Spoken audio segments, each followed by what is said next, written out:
Hey everybody, this is Greg at Chris Cody's. Today we're working on an interesting build. We've got a set of left-handed Miura blades, the TB-901. We're going to be doing shafting into Fuji's new Axiom 105 stiff, and then using no-one grips and a matching ferrule to go with it. So let's get to it. First things first, when we look at Miura heads, they come in bored out to a 350 hosel diameter. Our shafts are going to come in either a 355 or a 370, so the first thing that has to happen, I've already done, this had to be reamed out to actually get us to our correct hosel diameter. So now that that's done, time for me to go ahead and prep the shaft. Our tip trim on this shaft is going to be 1 inch. We've already got it marked it, so time to cut it down, do a little bit of cleanup.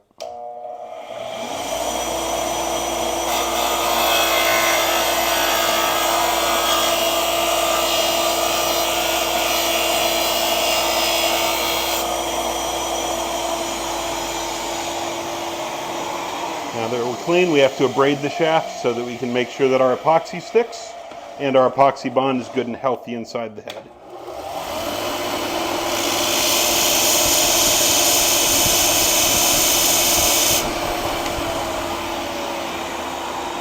Once you have graphite showing instead of paint, we're good to go on that end. So next thing we do is test out our head and our shaft for connection. My guess is this is going to tell us we need to do a little more trimming, just a little bit more to get that depth right. So we have to taper the end of this shaft just a little more.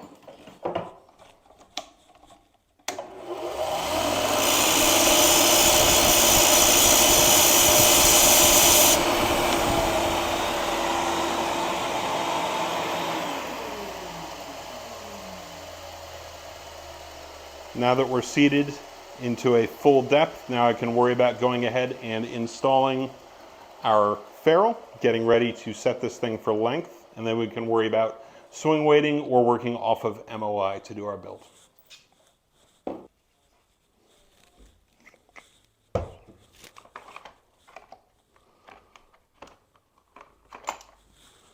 You can beat on this stuff using just the head, but I like to work with a ferrule setter, especially when I'm working with a shaft that can be a little bit more delicate in our graphite. A couple of ways to set the ferrules on these. I could just use the head and smash it on, but because this ferrule will fit fairly tight on a graphite shaft, I don't want to damage it. I'm going to use a ferrule setter. So to do that, I'm going to figure out how much depth I have inside the shaft to work with. Going to run that up the inside of a non-colored ferrule setter. So I'm looking for a depth of just under 1 1/4 inches is what I'm going to set to. If I do this wrong, I'll catch my hand. If I do this right, I'll just catch ferrule.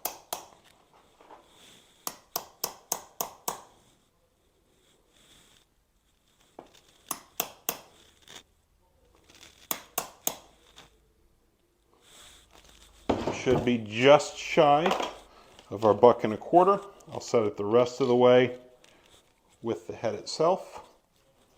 Now, seeing that I don't have quite enough taper on there, I've got to pull it and do just a little bit more tapering on the end of the shaft to make sure that our fit is perfect and we get to our full depth.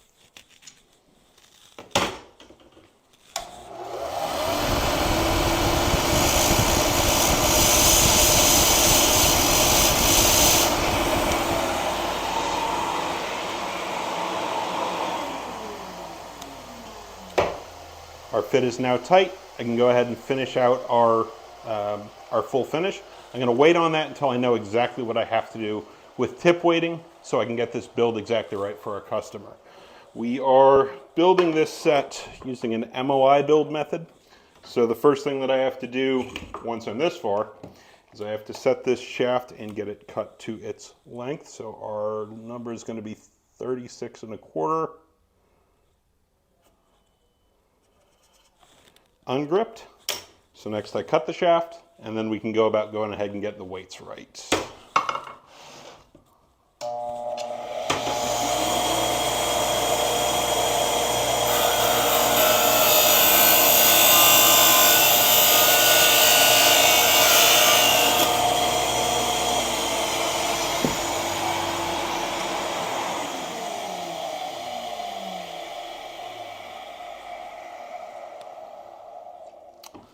So to do an MOI build correctly, the next thing that happens is I have to go ahead and install the grip on the shaft so that we can get a really accurate number off of our MOI.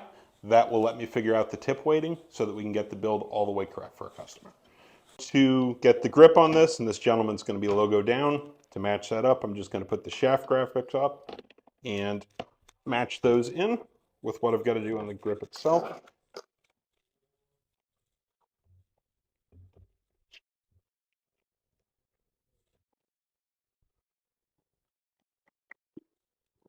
A little bit of juice.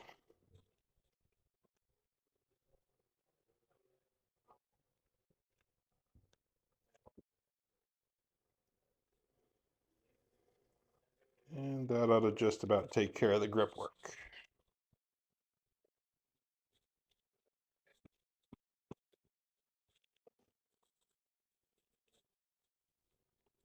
Back to our dungeon.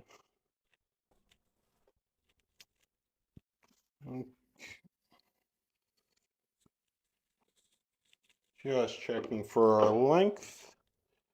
36¼ which is correct. And we have a specific MOI number that we're looking for, so let's see how close we are.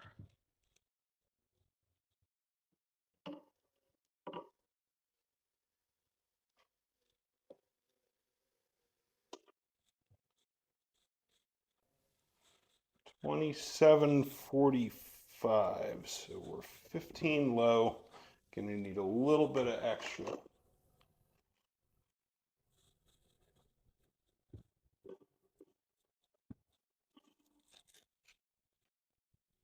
think 2 grams ought to do it. I grabbed a 3, but 2 makes more sense.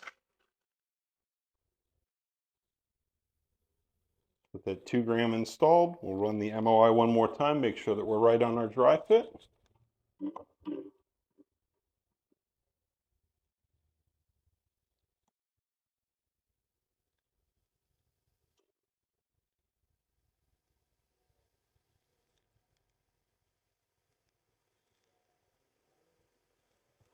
And right down the line where we need to be.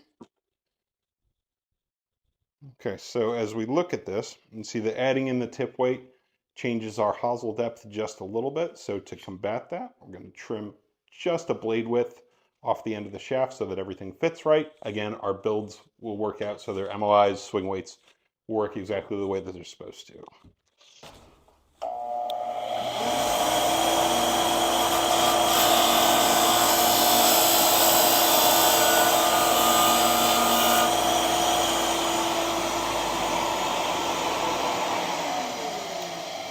Literally looking to take off just the weight of the width of the blade for our cut, which should allow us to seat everything perfectly again.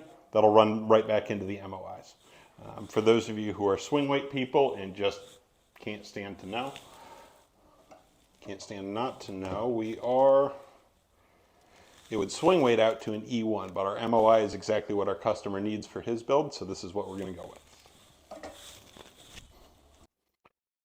Thankfully, we're able to do this with one of the lightweight brass plugs that still has the air hole in the middle, so the install is a lot easier. If we were dealing with something gnarly that had a big heavy plug in there, we'd have to do a bunch of extra work, but on this one, we don't have to, so we'll just do the easy version.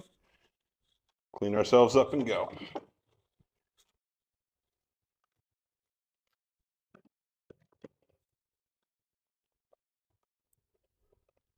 Greg, what do you put in that epoxy mixture? So the white powder that we're dropping in is a little bit of glass. It's a powdered glass substance that adds extra strength to the epoxy bond itself. Outside of that, if you've seen our videos, sometimes we'll add some darker stuff in as well. That's actually a shafting bead, a shaft centering bead, basically a heavier grit that will make it easier for us to get a better epoxy bond with the shaft itself if the shaft diameters are off. But since this is bored out for us, I don't think I'm going to need any expander on this one. So a little bit on the end.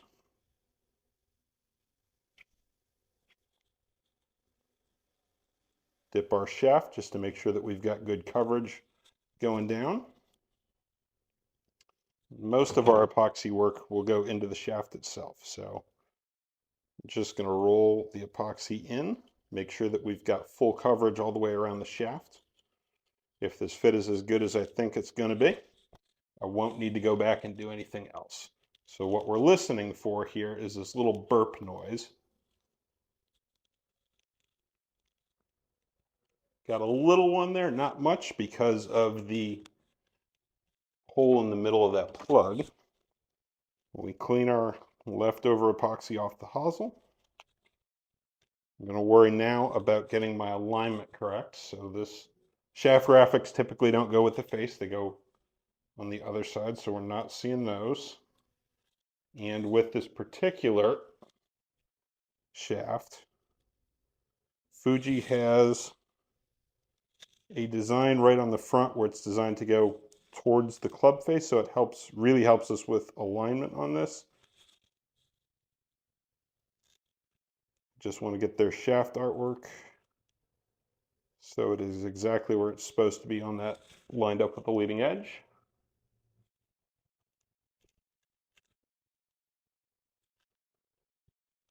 A quick cleanup with a little bit of rubbing alcohol just to take off any, I don't know, epoxy glaze or skim, just so we don't have any extra material hanging there on the outside. And the rest of our work happens after this epoxy has cured and we can turn down the ferrule and finish her up. We're down to last steps. We're close on everything, but if you see, this ferrule does not match the diameter of our hosel.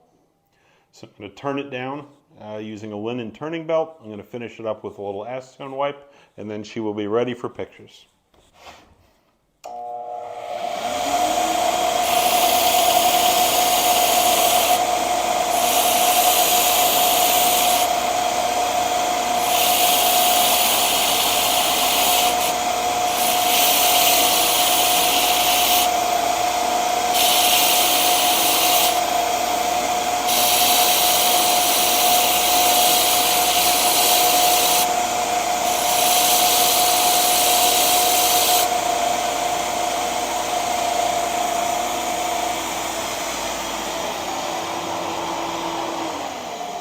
So she's still messy, but basically when I'm turning, what I'm looking for is that my diameters are very, very close together here, so that when I finish with the epoxy, with the acetone polish, it will tighten everything up and clean that up.